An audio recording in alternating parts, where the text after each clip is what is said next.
Hi my dear lovely viewers, welcome to the రాధి కథలేఖ.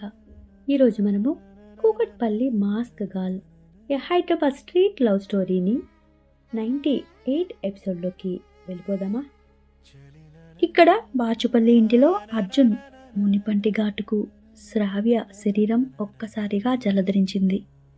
ఆమె కళ్ళు మూసుకొని అర్జున్ మీసాలతో ఆమె మెడవొబ్బుల్లో చేస్తున్న రాపిడికి తనను తాను పూర్తిగా ఈ లోకాన్ని వదిలి వెళ్ళినంత పరవశంలో మునిగిపోయింది. శ్రావ్య మెల్లగా తన పెదవులను విడదీసి, అద్రు, నీలో ఉన్న ఈ మగతనం, నీ ప్రేమ, ఇవన్నీ కలిస్తే నాకు అసలు ఈ లోకమే గుర్తుండటం లేదు. నువ్వు ఇలా నన్ను నీ పంటితో ఎక్కడెక్కడో కొరుకుతుంటే నాలోని ప్రతి అణువు నీకోసం ఇంకా ఏదో ఏదో కావాలి అని నీతో చెప్పమంటోంది అంటూ అర్జున్ కళ్ళలోకి చూస్తూ అతన్ని మరింతగా గట్టిగా హత్తుకుంది. అంత ప్రేమ చూపిస్తే అర్జున్కి అలసైపోతాను అని గాని ఏమీ ఆలోచించటం లేదు. ఆమె మనసులో, ఆమె మైండ్లో ఏది తడితే అది మొహమాటం లేకుండా చెప్పగలిగే అంత స్వేచ్ఛను అర్జున్ దగ్గర నుండి తను పొందాను అనుకుంది. అర్జున్ ఆమె ప్రేమలోని మొండితనాన్ని, ఆమెలోని ఆకర్షణను చూస్తూ తన ఆవేశాన్ని మరొక్కసారి ఆమెపై చూపించటం మొదలుపెట్టేశాడు. అర్జున్ ఎంత వద్దు అనుకుంటున్నా కూడా ఆమె చూపించే ప్రేమకు తను లొంగిపోతూ ఉన్నాడు కదా. నిజంగానే ఈ పిచ్చి పిల్ల ఇంత ప్రేమతో నన్ను లొంగ తీసుకుంటుందా అనుకున్న ఆమె అణువణువును తడిమేస్తూ ఉన్నాడు. ఆ బెడ్ మీద అర్జున్ శ్రావ్యల ప్రణయ క్రీడ మాటలకు అతీతమైన ఉద్వేగభరితమైన కావ్యంగా మరొక్కసారి సాగటానికి ఆ మంచం కూడా సిద్ధపడినట్లు అనిపిస్తోంది.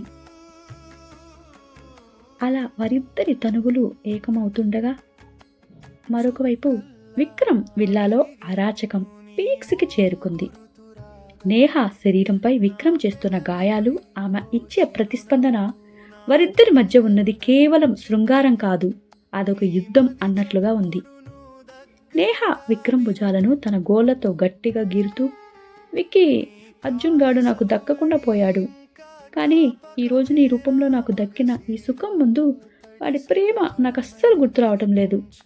నువ్వు నన్ను గట్టిగా కొడుతున్నప్పుడు మొదటిసారి నాకు అర్జున్ గుర్తుకు వచ్చాడు, కానీ ఈరోజు నువ్వు ఇచ్చే ఈ పిచ్చిలో వాడు నా దరిదాపులకు కూడా రావటం లేదు అంటూ, వచ్చేరా, నన్ను చిత్తుగా ఓడించేసేయి. ఈ రోజంతటిలో నువ్వు నాలోనే ఉండిపో, ఇలాగే ఉండిపోతూ నాలోనే ఈదేస్తూ నాకు ఆటుపోటులను చూపించేసేయి. ఇదే కదా నేను వాడి దగ్గర కోరుకుంటోంది. మరి ఇంతగా నీకు పిచ్చెక్కిస్తున్నానుగా. నీకు నాలో ఏమీ లేదని వాడు నన్ను కాదు అంటున్నాడు అని ఆ మత్తులో నేహ విక్రమ్ తోటి పిచ్చి పిచ్చిగా మాట్లాడుతూ అరుస్తోంది. విక్రమ్ ఆమెను తనకు బానిసగా వాడుకుంటూనే తనలోని క్రూరత్వాన్ని ఆమెపై చూపిస్తున్నాడు. అవును బేబీ, చెప్పాను కదా, వాడికి నిన్ను ఎట్లా వాడుకోవాలో అస్సలు తెలిసినట్లేదు. నీ లోపల రహస్యంగా దాచుంచిన నీ అందాలను ఎట్లా తాగాలో వాడికి అస్సలు తెలియదు అనుకుంటా. చెప్పాను కదా, కొంతమంది వెధవలుంటారు, ఏ ఆడదాన్ని ఎలా వాడుకోవాలో వాళ్ళకి అస్సలు తెలియదు. నేను చూడు, ఒక్కొక్క దాన్ని ఒక్కో రకంగా ట్రీట్ చేస్తాను. ఆమెకు ఏది ఇష్టం, ఆమెకు ఎలా చేస్తే నచ్చుతోంది అని ముందే పసిగడతాను. ఆమెను చూసి ఏ ఆడదైనా ఆమెకి స్వర్గపు చుకాల్ని చూపించే మగాడు దొరికితే ఇక వదులుకుంటుందా చెప్పు? అలాగే నేను నిన్ను కూడా చూసిన మొదటిసారి నీలో వాంఛ ఎక్కడ ఉందో కనిపెట్టేశాను. అందుకే అది కనపడేదాకా ఇప్పుడు వెతికి నిన్ను అక్కడే టచ్ చేశాను. చూడు, ఇప్పుడు నువ్వు నా దగ్గర స్వర్గాన్ని చూస్తున్నావు కదా బేబీ, ఇలాగేనా? నీకు కావాల్సింది ఇలాగే కదా? దా, ఇంకా గట్టిగా ఇచ్చేస్తాను.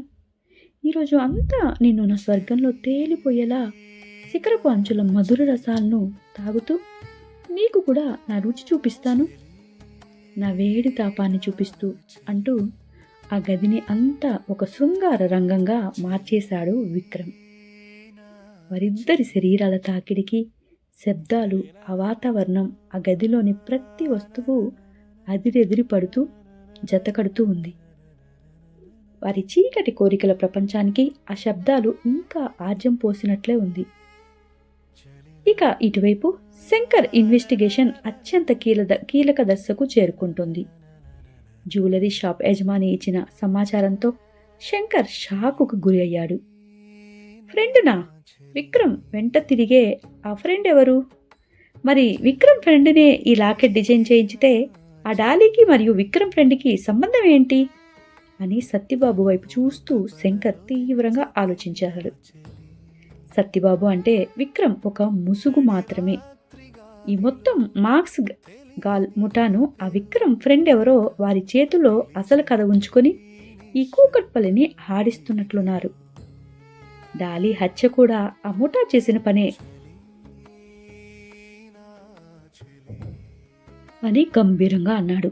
అదే సమయానికి శంకర్ కారులో కూర్చొని ఉన్నప్పుడు తనకి ఒక సీక్రెట్ కాల్ వచ్చింది. సార్, విక్రమ్ విల్లాలో రేపు రాత్రి పెద్ద పార్టీ జరుగుతోందట. అక్కడ చాలా మంది ఇన్ఫ్లుయెన్సర్స్ పీపుల్ వస్తున్నారట. ఎవరో తన కొత్త గర్ల్ ఫ్రెండ్ నేహా అట ఆ పార్టీకి మెయిన్ హోస్ట్ అని వాయిస్ వినిపించింది. శంకర్ ఒక చిన్న నవ్వు నవ్వి, అయితే ఈరోజు విక్రమ్ తన అసలు రంగు బయట పెట్టబోతున్నాడనమాట. నేనే స్వయంగా అక్కడికి వెళ్తాను అని తన టీంకి ఆదేశాలించాడు. అర్జున్ ఇక్కడ శ్రావ్యను తన ఒడిలోకి తీసుకుని ఆమెను గట్టిగా దగ్గరకు లాక్కున్నాడు. ఆమె ఒంటిపై ఉన్న బట్టలను ఒక్కొక్కటిగా తొలగిస్తుంటే శ్రావ్య శరీరం వణికిపోతూ ఉంది. ఆమె శిఖరాలను అర్జున్ తన నోటితో అమాంతం అందుకొని మునిపంటితో మెల్లగా కొరుకుతూ, సాపి, నేను ఈ రాత్రికి నీ సొంతం. ఈ రాత్రికి మన ప్రపంచం ఆగిపోవాలి. కేవలం మనిద్దరం మాత్రమే ఉండాలి అని ఆమె చెవిలో చిన్నగా అన్నాడు. శ్రావ్య అతన్ని తన చేతులతో లత్తలాగా అల్లుకుపోతూ, అద్రు, నీలో ఉన్న ఈ ఆకలి, ఈ మగతనం నన్ను పూర్తిగా వశం చేసుకుంటున్నాయి. నన్ను దాచేసుకో ఇలాగే అని మరలా మూలుగుతూ చెప్పేసింది. అర్జున్ తన మెగసిరితో ఆమెలోని మెత్తని లోయలోకి నెమ్మదిగా దృఢంగా తాకుతూ ఉంటే శ్రావ్య మంచం కోళ్లను గట్టిగా పట్టుకొని తన శరీరాన్ని వెనక్కి వాల్చేసింది అర్జున్కి అదునుగా. వారిద్దరి శ్వాసాలు కలిసినప్పుడు ఆ మదిలో మంటలు పుడుతున్నట్టుగా అనిపించింది. అర్జున్ వేగం పెరుగుతున్న కొద్దీ శ్రావ్య నోటి నుంచి వస్తున్న మూలుగుడు వింటూ ఉంటే అర్జున్కి చాలా అంటే చాలా హాయిగా ఉంది. అద్రు అద్రు అనే తన పేరుని పిలుస్తున్న విధానం అతడిని మరింత ఉద్రేకానికి లోన్ చేస్తూ ఉంది. అర్జున్ ఆమె అందాలను తన అరచేతులతో గట్టిగా పట్టుకుంటూ ఆమె కళ్ళల్లోకే చూస్తూ, బాగుందా సాపి? నీకు పూర్తిగా నచ్చిందా? ఇంకా కావాలా?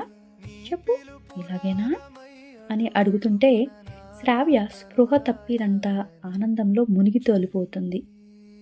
ఆమె శరీరం అతని ప్రతి స్పందనకు వణికిపోతుంది. అర్జున్ ఆమెను పూర్తిగా తన ఆధీనంలోకి తీసుకుని పరాకాష్ఠకు చేరుకునేలా చేసేస్తున్నాడు. అలా అర్జున్ ఈ 2 రోజులు ఆమెకి కావలసినంత సుఖాన్ని అందిస్తూ తను కూడా ఆమె దగ్గర నుండి ఎంత తీసుకోగలడో అంత సుఖాన్ని తీసుకొని చాలా తృప్తిగా ఉన్నాడు. ఇక తన మొబైల్లో అర్జున్ నెంబర్ని సేవ్ చేసి, సాపి, నువ్వు నాతో ఎప్పుడు మాట్లాడాలి అనుకున్నా కూడా ఒక చిన్న మెసేజ్ పెట్టు చాలు. నేను తప్పకుండా నీకు టైం చూసుకొని రోజుకి ఒక్కసారైనా సరే మాట్లాడతాను, సరేనా? నేను ఒకవేళ పనిలో ఉండి నీకు రెస్పాండ్ అవ్వకపోయినా నువ్వేమీ ఫీల్ అవ్వకు, ఓకేనా? కానీ నువ్వు మాత్రం నీకెప్పుడు మాట్లాడాలనిపించినా నాకు మెసేజ్ చేసేసాయి, పర్లేదు అని ఆమె నుదుటి మీద ముద్దు పెట్టుకొని ఆమె ఫోన్లో అన్నిటినీ చూపించాడు, తన ఫోన్ నెంబర్ని సేవ్ చేస్తూ.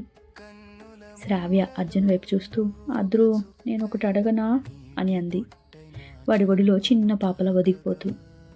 నా చిట్టి పిచ్చుక, చెప్పాను కదా, నువ్వేదైనా అడిగేసేయచ్చు అని అడుగు అన్నాడు.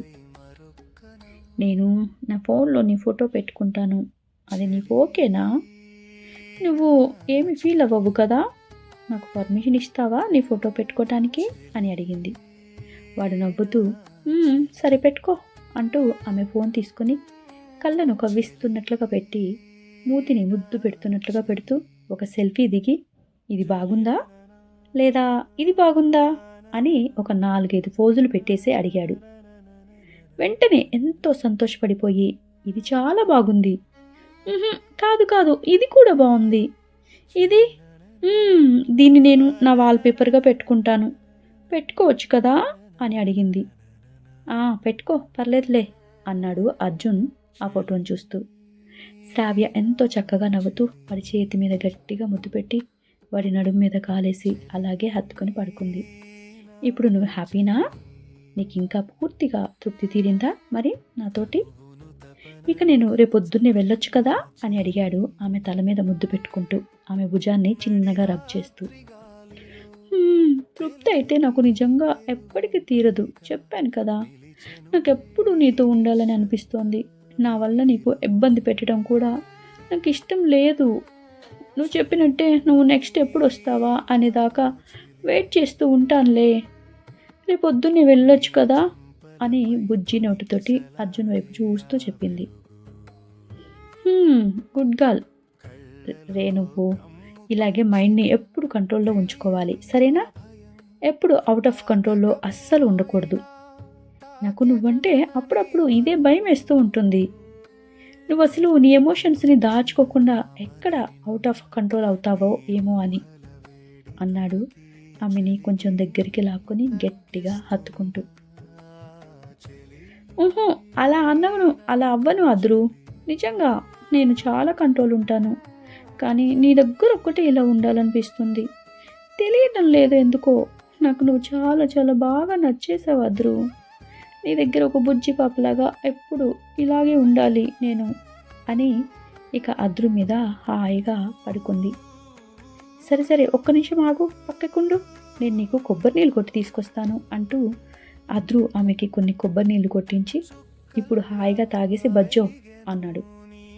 మరలా కావాలి అంటే రేపొద్దున్నే లేచినాక చేద్దాం ఇంకోసారి, సరేనా అంటూ ఆమె పెదవుల మీద ముద్దు పెట్టుకున్నాడు అర్జున్. శ్రావ్య అలాగే కళ్ళు మూసుకుంది. ఇక హాయిగా నిద్రపోయిన వారిద్దరూ సోమవారం ఉదయం కోడి కుయ్యకముందే శ్రావ్య చిన్నగా కదిలింది. ఆమెను గట్టిగా పట్టుకొని అర్జున్ నిద్రపోతూ ఉన్నాడు. శ్రావ్య ఇక మెల్లగా లేచి స్నానం చేసి తనకు కావలసిన అన్నిటినీ ప్యాక్ చేసేసింది. అర్జున్ తినడానికి వీలుగా అన్నిటినీ, ఇక బ్రేక్ఫాస్ట్ కూడా అన్నీ సిద్ధం చేసి మరలా వచ్చి అర్జున్ దగ్గర పడుకుంది. అర్జున్ చిన్నగా కళ్ళు తెరుస్తూ ఆమె నుదుటి మీద ముద్దు పెట్టుకుంటూ ఓకే ఒకసారి పైకి వచ్చాడు. ఆమె డ్రెస్ని మెల్లగా పైకి జరుపుతూ చాపి ఇప్పుడు కావాలా అని మత్తుగా అడిగాడు చిన్నగా మూలుగుతూ. నీకు చెయ్యాలనిపిస్తే ఓకే అంది శ్రావ్య. ఇక ఏమీ మాట్లాడకుండా వాడు ఆమెలోకి వస్తూ ఆమెని చాలా కసిగా ఇక వెళ్తున్నా మరలా ఎప్పుడు తిరిగి వస్తానో, ఈ ఆనందాన్ని ఎప్పుడు పొందుతానో తెలియదు, ఈ మధురం గుర్తుండిపోవాలి అన్నట్లుగా ఆమెని దగ్గరికి లాక్కుంటూ ఆమెకి స్వర్గాన్ని చూపిస్తూ అతను కూడా చూసేస్తున్నాడు. ఇక బెడ్ మీద నుండి ఒక్కసారిగా కిందకి జరిగి నిలబడి ఆమెను కూడా మంచం చివరికి లాక్కున్నాడు. వాడు శ్రావ్యని గట్టిగా తాకుతూ ఉంటే సాపి ఓకేనా అంటూ ఆమె అంచులను తాకేస్తూ అమాంతం ఇక వాడికి సంతృప్తి రాగానే వాష్రూమ్లోకి వెళ్ళిపోయాడు. ఇక స్నానం చేసేసి బయటికి వస్తూ తన తడిచిన జుట్టుని అద్దంలో చూసుకుంటూ స్టైల్ చేసుకుంటూ సాపి నువ్వు జాగ్రత్తగా ఉండు, మరలా నా మీద ఎటువంటి దిగులు పెట్టుకోకు. నేను వర్క్లో ఉండి నిన్ను పట్టించుకోకపోయినా నీ మీద ప్రేమ లేదు అది ఇది అని ఏమీ అనుకోకు. నేనంతే, ఎక్కువ ఎమోషన్స్ ఎవరి మీద చూపించను అంతే అన్నాడు ఆమె దగ్గరికి వచ్చి నుదుటి మీద ముద్దు పెట్టుకుంటూ. ఓకేనా హ్యాపీ, నువ్వు సంతోషం కదా అన్నాడు. శ్రావ్య వాడి నడుము చుట్టూ గట్టిగా చుట్టేస్తూ ఆమె తన తలను వాడి నడుము దగ్గర ఆనించి అలాగే అద్రు ఏమి దిగులు పెట్టుకోనిలే, నువ్వు కూడా బాగా తిను అని చెప్పింది. ఇక వాడు మొబైల్ తీసుకొని సరే నేను క్యాబ్ బుక్ చేసుకోనా అని అంటూ ఉంటే సరే ముందు తిను, నేను నీకు బ్రేక్ఫాస్ట్ రెడీ చేశాను కదా అని చెప్పింది శ్రావ్య. ఇంత పొద్దున్నే నీకు కష్టం ఎందుకు సాపి, నువ్వు రెస్ట్ తీసుకో, చదువుకోవాలి కూడా కదా, నేను హైదరాబాద్ వెళ్ళాక తింటా కదా అన్నాడు. శ్రావ్య నాకు ఎటువంటి కష్టం లేదు, నువ్వు తినకుండా వెళ్తేనే నాకు కష్టంగా అనిపిస్తోంది అంటూ అతని చేతి చుట్టూ ఆమె చేతిని బిగించి హాల్లోకి తీసుకువెళ్ళింది. చక్కగా ఉల్లిపాయలు పెసరట్టు వేసి పెట్టింది ప్లేట్లో. ఓకే చేసేసావా ఆల్రెడీ అంటూ చక్కగా ఒక 4 అట్లు తినేశాడు అర్జున్. టేస్టీగా ఉన్నాయని ఫుల్గా తినేసేసాను, ఇప్పుడు హాయిగా పడుకొని నిద్రపోవాలనిపిస్తోంది, కానీ ఆఫీస్కి వెళ్ళి వర్క్ ఏం చేస్తాను అన్నాడు తను హ్యాండ్ వాష్ చేసుకుంటూ అర్జున్. పర్లేదు అద్రు, నువ్వు వెళ్ళాక ఒక 1 అవర్ రెస్ట్ తీసుకో, కార్లో కూడా పడుకో. సుబ్బడు నిన్ను హైదరాబాద్ దాకా వదిలిపెడతాడు. ఇక్కడికి క్యాబ్స్ కూడా రావు కదా, నువ్వు ఆటోలో అలా వెళ్ళలేవు అని శ్రావ్య చెప్తూ రెడీ చేసిన ప్యాకింగ్ అర్జున్ చేతికి ఇచ్చింది. అర్జున్ వాటిని చూస్తూ మరలా సర్దేశావా అన్నీ? ఎందుకే నీకింత కష్టం? వద్దు అని చెప్తుంటే కూడా ఇన్ని చేస్తావేంటి నా కోసం? ఇప్పుడు నేను ఇవన్నీ ఎలా తీసుకెళ్ళాలి అన్నాడు అర్జున్ వాటిని చూస్తూ శ్రావ్యని దగ్గరికి తీసుకుంటూ. అలా అనుకు, ఎలాగోలో తీసుకెళ్ళు. ఇప్పుడు అలాగే అనిపిస్తుంది. నువ్వు ఇంటికి వెళ్ళాక అక్కడ తినటానికి ఏమీ ఉండవు కదా, బయటవి ఆర్డర్ చేసుకొని తింటూ ఉంటావు కదా అని అంది. ఎందుకట్లా? చక్కగా ఇవన్నీ ఇస్తున్నా కదా, తీసుకుని వెళ్తే తర్వాత హాయిగా ఉండొచ్చు కదా. నీకు ఆకలి వేసినప్పుడల్లా మధ్య మధ్యలో తింటూ అని మూతి ముడుచుకున్నట్లు చెప్తే, సరే సరేలే, ఫీల్ అవ్వకు, తీసుకువెళ్తాలే అన్నాడు అర్జున్. ఇక గట్టిగా హగ్ చేసుకుంటూ, సరే చిట్టి పిచ్చుక, నువ్వు ఎటువంటి దిగులు పెట్టుకోకు, ఈ అద్రుగాడు బాగానే ఉంటాడు, సరేనా? ఇక వెళ్ళనా నేను అని వెళ్ళబోతుంటే శ్రావ్య కళ్ళు మూసుకొని అని చెప్పి అలాగే నిలబడిపోయింది. సరేలేరా ఇటు అంటూ ఆమె పెదవులను తనకి దగ్గరగా తీసుకొని ఒక గాఢమైన ముద్దునిచ్చాడు. ఇప్పుడు ఓకే కదా నీకు? బాగా చదువుకో, బాగా తిను, బాగా నిద్రపో, ఎటువంటి పిచ్చి పిచ్చి ఆలోచనలు పెట్టుకోకుండా హ్యాపీగా ఉండు, సరేనా అంటూ ఆమె నుదుటి మీద ముద్దు పెట్టుకున్నాడు మరలా ఇంకొకసారి. ఇప్పుడు ఓకే, అలాగే సంతోషంగా ఉంటానులే, బాగా చదువుకుంటాను, నువ్వు కూడా జాగ్రత్త అంటూ బయటికి వచ్చి నిలబడింది. ఇక అర్జున్ బయట సుబ్బడు కారు దగ్గర వెయిట్ చేస్తూ ఉంటే శ్రావ్యకు వెనక్కి తిరిగి బాయ్ చెప్పి తన బ్యాగ్స్ తీసుకుని వెళ్ళిపోయాడు. ఆ ఇల్లు దాటి వెళ్ళిపోయేదాకా కారు అద్దం దించి శ్రావ్య వైపు చూస్తూనే బాయ్ చెప్తూ ఉన్నాడు. శ్రావ్య కూడా అలాగే అర్జున్ వైపు చూస్తూ నిలబడిపోయింది. అర్జున్ ఆ వీధి చివర్లా దాటగానే శ్రావ్య ఇక లోపలికి వచ్చేసింది. హైదరాబాద్ కూకట్పల్లిలో శంకర్ ఇంటిలో శ్రావ్య అమ్మమ్మ కౌసల్య ఇక సుమిత్ర వాళ్ళతో వెళ్ళొస్తాము, మరలా ఎప్పుడైనా కాళ్ళు నొప్పులు వస్తే అప్పుడు వస్తానులే అని చెప్పింది. వెంటనే శ్రావ్య వాళ్ళ తాతయ్య తన భార్య వైపు చూస్తూ, ఓహో మరలా ఇదొకటా, ఇంకోసారి ప్లాన్ ఉందన్నమాట, నీకు ఎప్పుడు రావాలనిపిస్తే అప్పుడు కాళ్ళు నొప్పులు వస్తాయన్నమాట అయితే ఇక నుండి అన్నాడు. ఆ మాటలకి శంకర్ నవ్వుతూ, పెదనాన్న ఏమవుతుంది చెప్పు, ఇప్పటిదాకా అంటే పిల్లల్ని అది ఇది అని పాపం వాళ్ళ సంతోషాన్ని కూడా మర్చిపోయారు కదా, ఇప్పుడే కదా ఏదైనా ఎంజాయ్ చేయాలంటే, రానివ్వండి, వారానికి ఒకసారి తీసుకురండి పెద్దమ్మని, మా అమ్మకి కూడా బాగుంటుంది కదా అంటూ వాళ్ళ అమ్మ వైపు చూస్తూ, లేదంటే రోజు గంటకోసారి నాకు ఫోన్ చేసి ఎక్కడున్నావురా, తిన్నావా, ఏం చేస్తున్నావు, జాగ్రత్త అంటూ అది ఇది అని చంపేస్తూ ఉంటుంది పెదనాన్న అన్నాడు నవ్వుతూ శంకర్. ఓహో మీ అమ్మ నిన్ను విసిగిస్తోంది అనుకుని మీ పెద్దమ్మని తీసుకొచ్చి ఇక్కడ పెట్టమంటున్నావు అంతే కదా అన్నాడు శంకర్ వాళ్ళ నాన్న శంకర్ని చూసి నవ్వుతూ. ఇక అందరూ నవ్వేస్తూ ఉన్నారు. వెంటనే శంకర్ నాన్న వైపు చూస్తూ, అవును నానా, నీకు తెలియదేముంది, నన్నే కాదు నిన్ను కూడా విసిగిస్తుంది కదా, గమనించారో లేదో, ఈ 2 రోజులు మీకు నాకు కాదులే, మన ఇద్దరు మొబైల్స్కి విముక్తి కూడా దొరికింది అమ్మ ఫోన్స్ చేయకపోబట్టి అన్నాడు. అవునవును రోయ్, నిజమే నువ్వు చెప్పింది కూడా అంటూ, అవును అన్నగారు నిజమే, మీరు ఇక నుండి వదినని తీసుకొని వారానికి ఒకసారైనా ఇక్కడికి వచ్చేయండి, ఈసారి వచ్చేటప్పుడు చక్కగా మీ మనవరాల్ని కూడా తీసుకురండి అన్నాడు. ఇక శంకర్ ఎప్పటి నుంచో చిన్ని ఫోన్ నెంబర్ అడుగుదాము అనుకుంటున్నాడు. ఇక ఈ రోజుకి ఫైనల్గా ఇప్పుడు సందర్భం వచ్చింది కాబట్టి, పెద్దమ్మ నాకు చిన్ని ఫోన్ నెంబర్ ఇస్తారా, మీకు అభ్యంతరం లేకపోతే అని అడిగాడు. కౌసల్య నవ్వుతూ, దానికేం భాగ్యం నానా, ఇప్పుడే నీకు మెసేజ్ సెండ్ చేస్తాను చూడు అంటూ శంకర్ వాట్సాప్ నంబర్కి చిన్ని ఫోన్ నంబర్ పంపించింది. థ్యాంక్ యూ పెద్దమ్మ, జాగ్రత్తగా వెళ్ళండి అంటూ శంకర్ నవ్వుతూ వాళ్ళకి బాయ్ చెప్పాడు. వాళ్ళు కూడా వాళ్ళ ఊరికి బయలుదేరారు.